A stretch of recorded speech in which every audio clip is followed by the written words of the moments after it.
There's nothing like seeing crimes unfold on camera. That's a gun. You think I'm high? I think you're high. Open up the door! I'm Erik Hamlet, and these are Criminally Obsessed's top 5 caught on camera moments that came to light in October. At number 5, we have an old man who picked the wrong teenager to mess with. In Dayton, Ohio, a teenage girl was walking home when 71-year-old Michael Codispoti approached her while in his car. She thought he was asking if she was okay, and when she got closer to the car, that's when he had asked her the questions that he asked her. What were the questions, you ask? I'll let the teen speak for herself. Do I like crack? No. You ever smoked it? No. Who are you?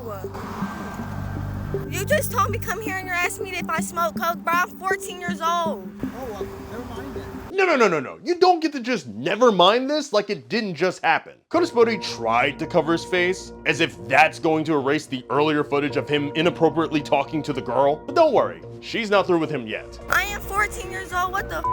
Why are you covering your face? You a weirdo. Yeah. As Codispoti drove away, the teen recorded the license plate, which led police to his home, where he was arrested and charged with importuning, compelling prostitution to a minor, and compelling prostitution to a minor for hire. At number 4, we have a group of guys who are way too into the Halloween spirit. On October 14th in Alexandria, Virginia, a family was greeted in the middle of the night by a trio of masked men. Let's see, we have Michael Myers, a creepy clown, and is that Mother Teresa? I said Happy Halloween when they first came. Asked them to get off the property. Rather than get off the property, the three decided to, stand there. He's just standing there, menacingly. Open the door! Open up the door! So, two things. First of all, Michael Myers doesn't speak, so this is wildly inaccurate. Second of all, if you're gonna scare me, maybe try not having your voice crack, because it's kind of embarrassing. I see you. Your worst nightmare.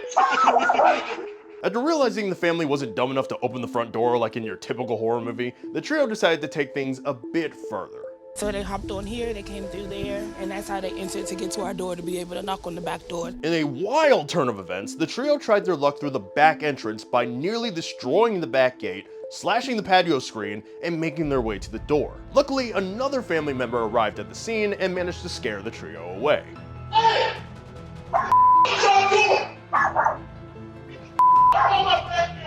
But who are the people who were behind this terrifying ordeal?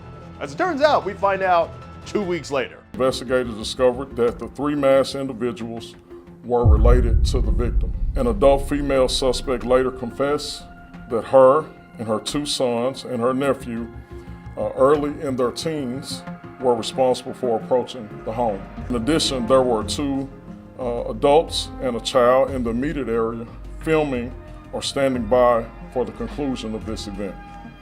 In total, there were 3 adults and 4 children involved. What we now know was a prank. Wait, so this is all just some stupid Halloween prank? Honestly, if a family member did this to me, I'm banning them from Thanksgiving. The victims agreed not to press charges, although I'm sure those teens are going to be shoveling tons of snow this winter to pay for the damage that they caused. At number 3, we have a bus driver who somehow found himself in the middle of a wrestling match. In this video released on October 16th, 26-year-old Raven Johnson hopped on a bus in Madison, Wisconsin. After taking what seemed like forever to find her bus pass, Raven became agitated with the bus driver. Police say that this was due to Raven finding out that the bus wasn't actually going to the location that she wanted. So this is when she gets off the bus, right? Wrong. Instead, she attacks the bus driver. The fight gets so intense that the driver literally rips the wig off of Raven's head. Then the bus finally comes to a stop when it crashes into the front of a nearby Chinese restaurant. You'd think the bus crash would bring this whole saga to an end. But no. For some reason, Raven is still trying to fight the bus driver. Ma'am, let it go. The bus can't even move anymore. Raven was later arrested and pleaded guilty to second-degree recklessly endangering safety and attempted battery on a public transit officer. She was sentenced to 3 years in prison and banned from using Madison Metro property. At number 2, we have a man who got in trouble for role-playing a little too hard. I've never enforced that. I'm a security. No.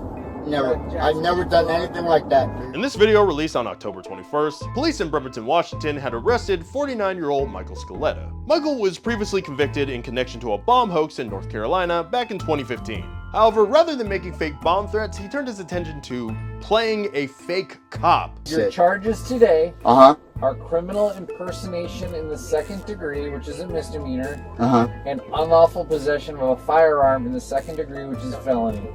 Oh, wow. Okay. Are these serious charges or 2 felonies. 2 felonies? This wasn't your average low-budget Spirit Halloween fake cop costume. Michael went all out. Not only did he have the fake uniform, the fake badge, and even guns, but he also had a souped-up cop car that even had lights installed.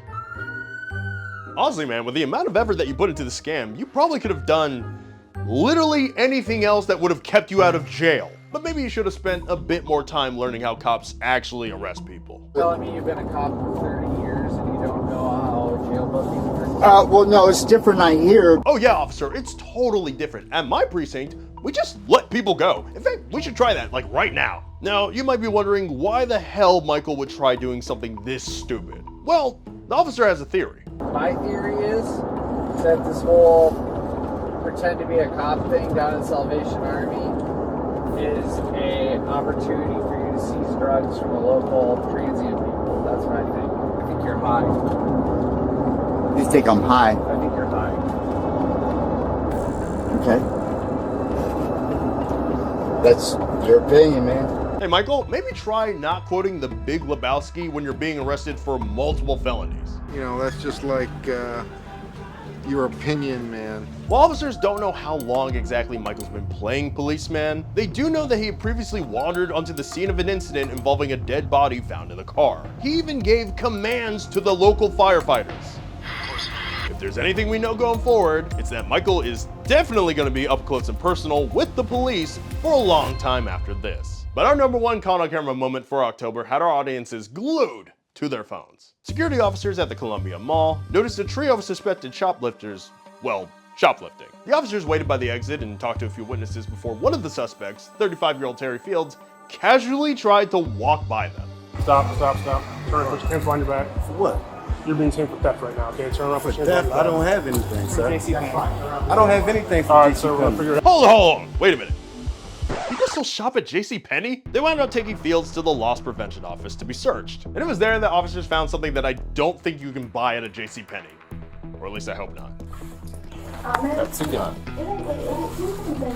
That's not mine. I'm sorry, what? That's not yours? Then whose pants did he just pull them out of? Can you imagine if an excuse like that worked? Whose gun is this? Not mine. Oh, my mistake. Carry on with your day, sir. The wild part isn't just that he had a gun on him and tried to deny it. It's also that apparently he had the gun pointed towards him. It's not yours. No, it is right pointing at your face. Like, I get that he probably had the safety on, but the idea of getting killed by a literal crotch shot is crazy. They did eventually find the stolen items on Fields, and he was charged with theft as well as weapons violations for illegally possessing a gun. Meanwhile, the other two suspects he was with were also caught and charged with theft. Disagree with the list? Let me know in the comments, and make sure you subscribe so you never miss an episode.